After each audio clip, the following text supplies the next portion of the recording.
என் தம்பி பேர் வந்து விக்னேஷ். 13ஆம் தேதி நைட்டு அவனுக்கு வந்து வயிற்று வலின்னு ஹாஸ்பிட்டலுக்கு கூப்பிட்டு வந்து சேர்த்தோம். என்னென்னு பார்த்தா பித்தப்பையில் கல் இருக்குதா கூப்பிட்டு வந்து சேர்த்தோம். நைட்டு சேர்த்த உடனே இங்கே அட்மிஷன் போட சொன்னாங்க. அட்மிஷன் போகிறதுக்கு ஆதார் கார்டு வேணும்னு கேட்டாங்க.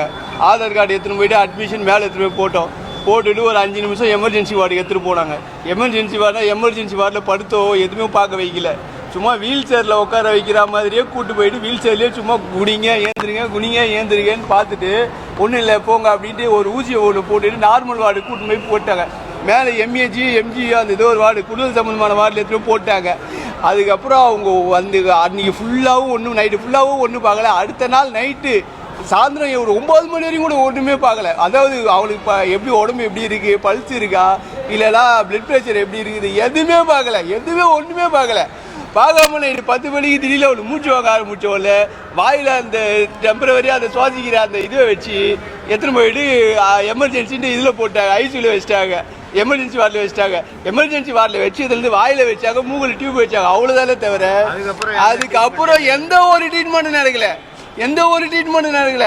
ஒரு டாக்டர் வந்து பார்க்குறதோ இல்லைனா அவனுடைய ஹெல்த் கண்டிஷன் இப்போ எப்படி இருக்குது, என்ன நிலைமையில இருக்கிறா, ஐயோ விட்டுடு அவனுக்கு எந்த நிலைமையில இருக்கிறா, அப்புறமேட்டுக்கு அவளை எப்படி அவன் ரெக்கவர் பண்ண முடியுமா அப்படின்னு ஒரு டாக்டர் கூட வந்து எட்டி பார்க்கல. ஒருத்தர் கூட வந்து எட்டி பார்க்கல. அவர் அரசாங்க ஆஸ்பத்திரி நம்பி தாங்க பொதுமக்கள் இங்கே வந்து பார்க்குறோம்.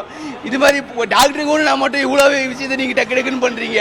போய் இப்போ ஒருத்தர் இறந்து கிடக்குறான்.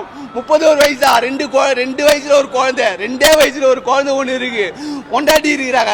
இப்போ இதுக்கு யாரும் என்ன பதில் சொல்ல போறாங்க? கலைஞர் நூற்றாண்டு இதுன்னு பேரை வச்சுட்டு ட்ரீட்மெண்ட் ஒழுங்கா நடக்கலாம். நீங்க முதல்லயே இங்க அட்மிஷன் போடுறப்பவே டாக்டர் இல்லை அப்படின்னு சொல்லியிருந்தீங்கன்னா நாங்கள் எதுக்கு இங்கே வந்து பார்க்க போகிறோம்? டாக்டர் இல்லைன்னு தெரிஞ்சுதா, இல்லை வேற இடத்துக்கோ இல்லை வேற ஹாஸ்பிட்டலுக்கோ எங்கே போய் பார்த்துருக்க போகிறோம்? அட்மிஷனை போட்டு கூட்டின்னு போயிட்டு எமர்ஜென்சி வார்டில் பார்த்துட்டு பார்க்குற கூட்டின படுக்க வச்சுட்டு இப்போ அநியாயமாக இப்படி சாவச்சிட்டாங்களே. நீ காலைல வரையும் கூட ஒரு டாக்டர் வந்து பார்க்கலைங்க. 9 வரைக்கும் சும்மா ஒருத்தர் கூட வந்து சும்மா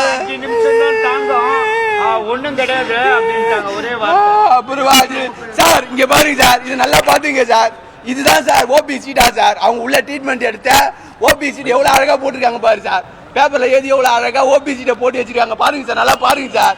கேட்டால் இதை கொடுத்து இந்த ட்ரீட்மெண்ட்லாம் நடந்துச்சா? இது இப்போ காலையில் எழுதினு வந்தது சார். இது காலையில் இப்போ எழுதினு வந்தது வெறும் பேப்பர். இது பாருங்க எப்படி நடக்குது பாருங்க. இது ஹாஸ்பிட்டலு. இங்கே பாருங்க இது ஹாஸ்பிட்டலு எப்படி எழுதினு வந்திருக்காங்க பாருங்க. இப்போ எழுதினு வந்து கொடுத்துட்டு இதுதான் ட்ரீட்மெண்ட்டுக்கான சம்மரி பாருங்க. ஒரு உயிர் போயிருக்கு, ஒரு உயிருக்கான சம்மரி இது. இதுதானா அரசாங்கம் நடத்துற ஹாஸ்பிட்டல்? சொல்லுங்க, ஆஸ்பத்திரி இதுதான். ஒரு மனசாட்சியில 30 வயசு பையங்க அவனுக்கு எப்படிங்க ஸ்டெமினா கூட இல்லை அவன் போயிருக்கான் அந்த உடம்பை தாங்குற அளவுக்கு. எட்டு இது மாதிரி பண்ணி இருந்தா எப்படிங்க? அநியாயமா போச்சாங்க ஒரு உயிர். செட்டிநாடு ஹாஸ்பிட்டல் அதுக்கு முன்னாடி இங்கே வரதுக்கு முன்னாடி செட்டிநாடு ஹாஸ்பிட்டலில் பார்த்துட்டு அதுக்கப்புறம் தான் அங்கே ஸ்டேட்மெண்ட் வாங்கிக்கினேன். அங்கே எங்களால் செலவு பண்ண முடியாதுன்ட்டு ஒரு நாளைக்கு 15,000 ரூபாய் 20,000 ரூபாய் கேட்டாங்க ஐசியூவில். அதனால எனக்கு செட் ஆகாதுங்க வச்சு பார்க்கறதுக்கு. அதனால என்ன பண்ண வேணாம் நீங்கள் கொடுங்க அப்படின்ட்டு. சரி நல்லா பார்ப்பாங்களே அப்படின்றதுக்கோசம் இந்த ஹாஸ்பிட்டலுக்கு கூட்டின்னு வந்தேன். ரொம்ப நாளா இல்லை டாக்டர். அதுக்கு அன்னைக்கு தான் தெரியுமா நீ பித்தப்பையில கல் இருக்கிறதுன்றது. பெயின் வந்ததுக்கு அப்புறம் தான் தெரியுமே. அதுக்கப்புறம் தான் கூப்பிட்டு வந்து சரி இங்க வந்தா நல்லா பாப்பாங்களே, இது வந்து சூப்பர் ஸ்பெஷாலிட்டி மருத்துவமனைன்றாங்களே, நல்லா பாப்பாங்களே நம்பி கூப்பிட்டு வந்தாங்க. இப்படி அநியாயம் பண்ணிட்டாங்களேங்க. இதுக்கு ஒரு நீதி நியாயமா கிடையாதா? விக்னேஷ் வந்து ஒரு ஒர்க் ஷாப்ல வந்து ஒர்க் இன்சார்ஜரா இருக்காருங்க.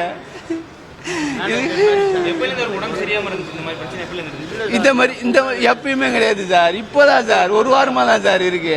அவர் ரெகுலரா இருந்தா கூட போறாளியே மனசு ஏத்துக்கின்னு இருக்குமே. அப்படி கிடையாது. நல்லா தானே இருந்தான். இங்க கூட்டு வர வரைக்கும் நல்லா இருந்தான். நல்லா அருமையா இருந்தான்.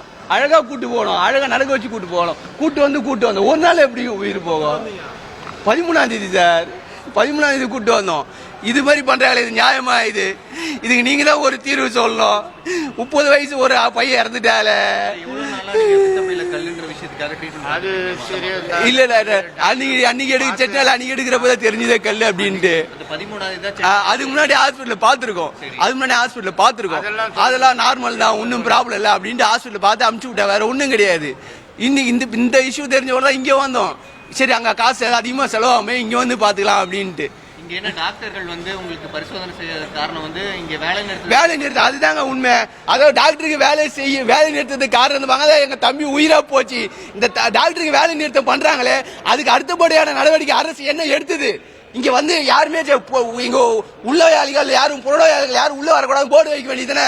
இல்லைன்னா இந்த இடத்துல டாக்டர் யாரும் பார்க்க மாட்டாங்க அப்பயே சொல்லிருக்க வேண்டியதுதானே? இல்ல நான் அட்மிஷன் சீட்டு போட்டு ஆதார் கார்டு எடுத்துட்டு வாங்க அட்மிஷன் சீட்டு போட்டு அப்பயே சொல்லிருக்க வேண்டியதுதானே?